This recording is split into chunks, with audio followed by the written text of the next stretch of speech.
What if I told you that China, once mocked for copying Western technology, now leads the world in e-commerce, fintech, and artificial intelligence applications? And what if I told you that the very backwardness that seemed to hold China back actually propelled it forward, allowing it to leapfrog developed economies in digital payments, online retail, and mobile technology? Let me show you how China went from copying to creating in just 2 decades. It's a transformation nobody saw coming. And it reveals something fundamental about innovation itself. In the early 2000s, Chinese internet companies were carbon copies of Western models. Xiaomi was a pixel-to-pixel imitator of Facebook. The Chinese version of Yahoo was Sohu, later Sohu, where So refers to search. China's variant of YouTube was called Youku. The founder of Xiaomi, touted as the Apple of China, loved wearing black turtlenecks that unabashedly evoked Steve Jobs. Fast food company KFC had multiple Chinese copycats with the same red and white logos, branded as MFC, KFD, or KFG. Car company Chery had a logo eerily similar to Nissan's Infiniti. I once met a local mayor who had encouraged building bridges across rivers in his town, all unabashed copies, including diminutive versions of London Bridge and the Golden Gate Bridge. Copying wasn't considered disreputable in China. It was pragmatic, widely accepted as a way of catching up, but as the world snickered at such imitations, Chinese companies were catching up to global leaders. And in recent years, they started to surpass them. Here's what people misunderstand about innovation. It's commonly defined as developing something new, a first-of-its-kind device, method, or process. By this definition, the iPhone counts as innovation, but not the Samsung Galaxy, even though Samsung has a third of the global market share and is bigger than Apple. But this definition is too narrow. Any significant improvement of an existing product, process, or service counts as innovation. Facebook wasn't the first social networking platform, but its improvements transformed how the internet is used. James Watt didn't invent the steam engine, but his machine was a significant improvement on Thomas Savery's invention patented a century earlier. As American economic historian Abbott Payson Usher puts it, invention proceeds from the constructive assimilation of pre-existing elements into new syntheses. An invention is a new combination of prior art. Chinese innovation tends to be based on new applications of existing technology. Machine learning, the core technique behind artificial intelligence, may not have been invented in China, but Chinese applications of AI are world-class. Self-driving cars, autonomous drones, facial recognition, robotics. For urbanites coping with limited living spaces, Chinese companies came up with paper-thin treadmills that fold into and tuck conveniently away in closets. For parents wanting early education for young children, robots designed to both entertain and teach. For police officers coping with high air pollution, air-purifying nasal devices to wear while performing duties. The Chinese are particularly good at making existing technology both better and cheaper. Huawei's top-end handset is half the cost of an iPhone, while Xiaomi's equally sleek smartphone costs even less. Xiaomi was ranked #1 as a global smartphone brand in 2021.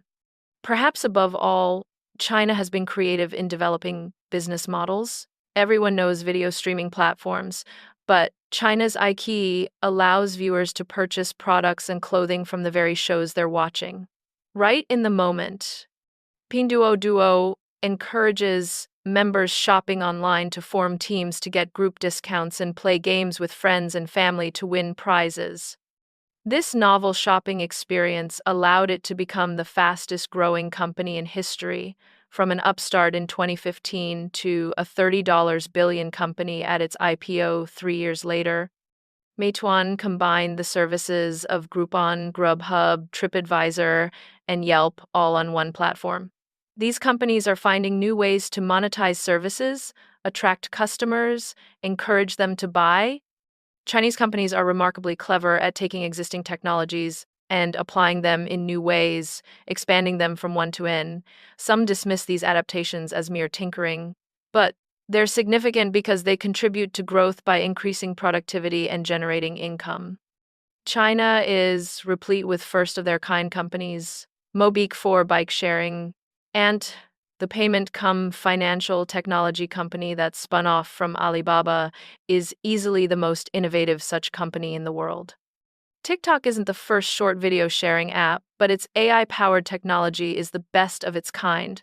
No economy copies its way to the top. All economic success stories include a stage involving copying and mimicking technologies of industry leaders. Imitation is basic to economic life. No one argues that stealing British designs for looms made America a superpower or that copying turned Nintendo, Hitachi, and Sony into household names. Today, we see the imitation phenomenon running in a new cycle. Now it's Chinese companies being copied by Malaysian, Indian, and Philippine competitors. But here's where it gets interesting.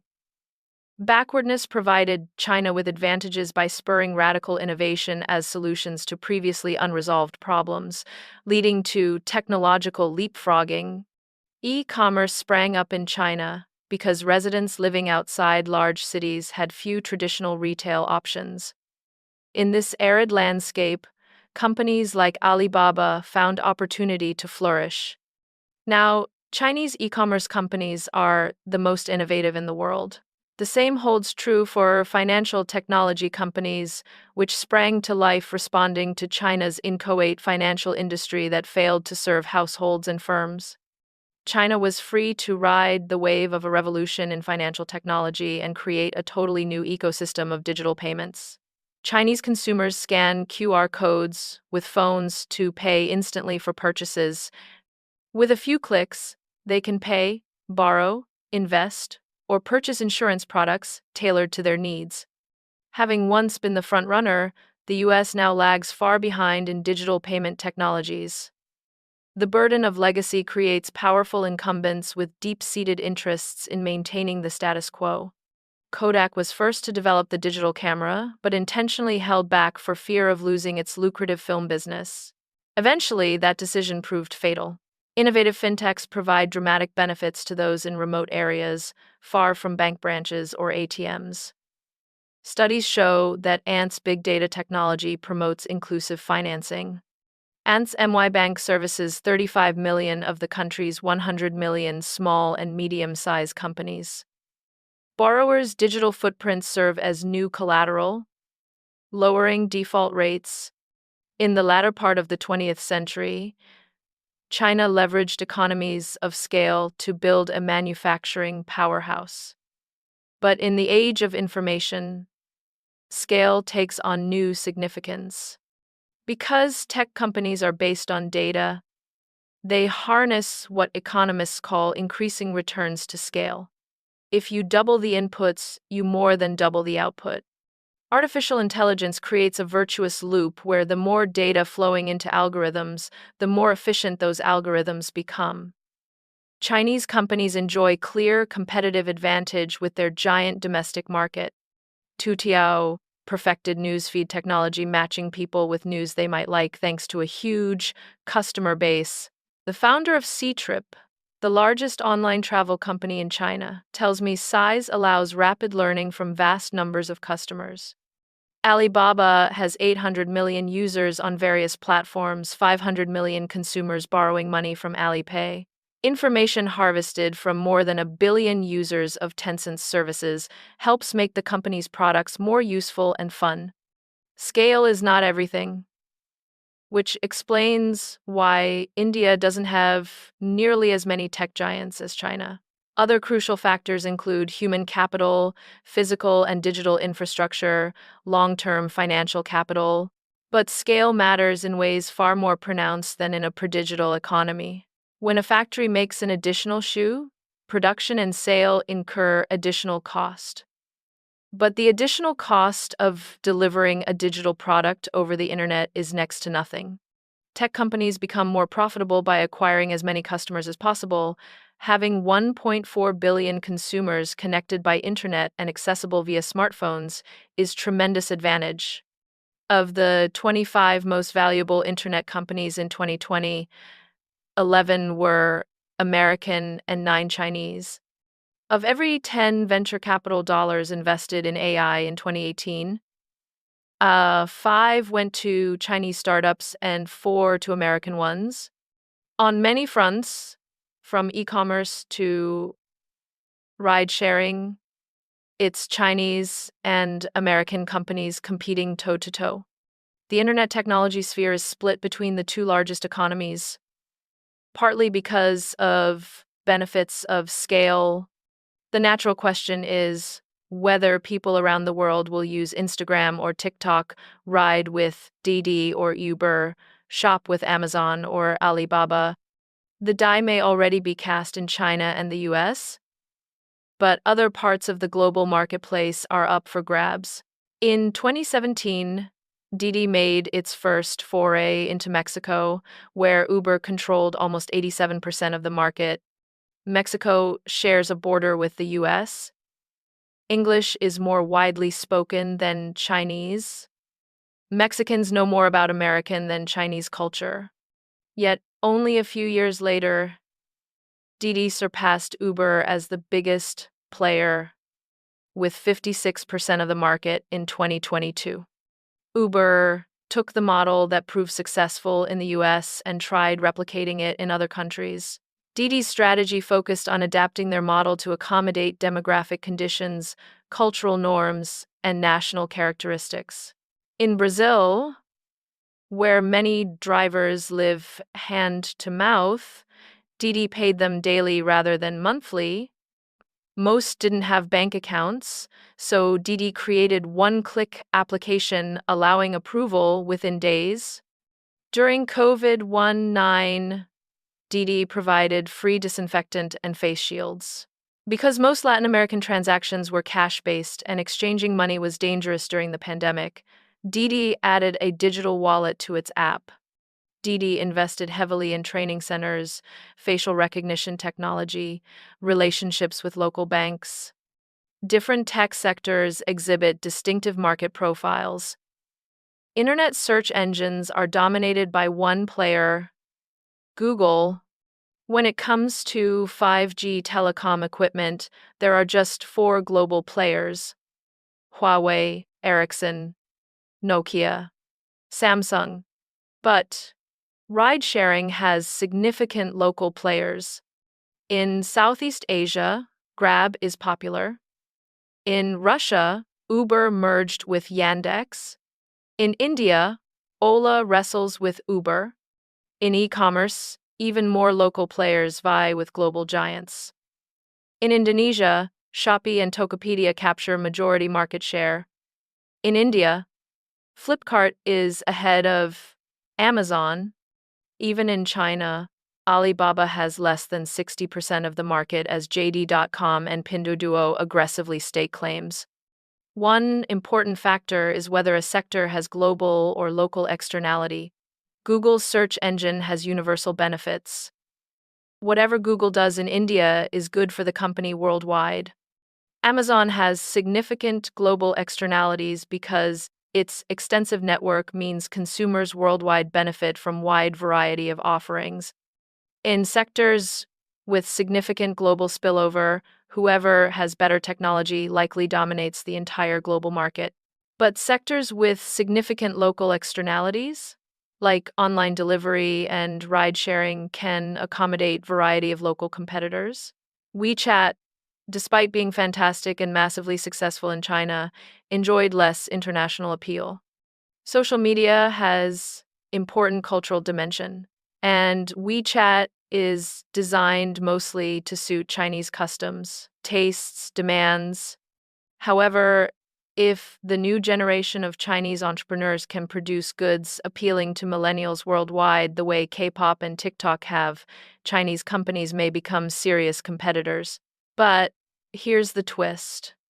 When China needed to catch up with the rest of the world in technology, it allowed the tech sector free rein, creating many billionaires and catapulting China's digital economy to the forefront. 20 years on, after creating nearly 100 companies worth more than $10 billion each, the government decided the time for allowing them to run loose should end. Many of the largest tech companies were accused of exploiting monopoly power, using data to manipulate consumer preferences, illegally selling data to third parties. After numerous cases of data abuse, the government made a dramatic move in 2021 by introducing new restrictions on big tech, education, and gaming companies. Fines for the most well-known internet companies, Alibaba, Meituan, Didi, even the loss of $1 trillion in stock value for Chinese internet companies seemed to leave the government unfazed. As governments around the world recognized, regulations and anti-monopoly policies are justified, especially pertinent in a country where disorderly growth has been the rule. If designed and implemented well, they could lead to fairer outcomes and more innovation and efficiency. If the opposite occurs, they can hurt entrepreneurialism and disincentivize the most talented. The balancing act between regulation and innovation, fairness and efficiency, the new objective in China's playbook, requires ever greater skill on the part of the government. So here's the paradox. China went from copycat to king in 2 decades. It leapfrogged developed economies in e-commerce, fintech, and mobile technology. It harnessed the advantage of scale with 1.4 billion connected consumers. It innovated business models that transformed how people shop, pay, travel, and communicate. But just as Chinese tech companies reached global dominance, the government stepped in to regulate them. The technology war China already won may be constrained by its own government. And that reveals something fundamental about China's model: the state giveth, and the state taketh away. The question now is whether Chinese tech companies can continue innovating under heavier regulation, whether they can compete globally while operating under constraints their American competitors don't face, whether the balancing act between control and creativity can be sustained. The technology race isn't over, but China has already won several important battles.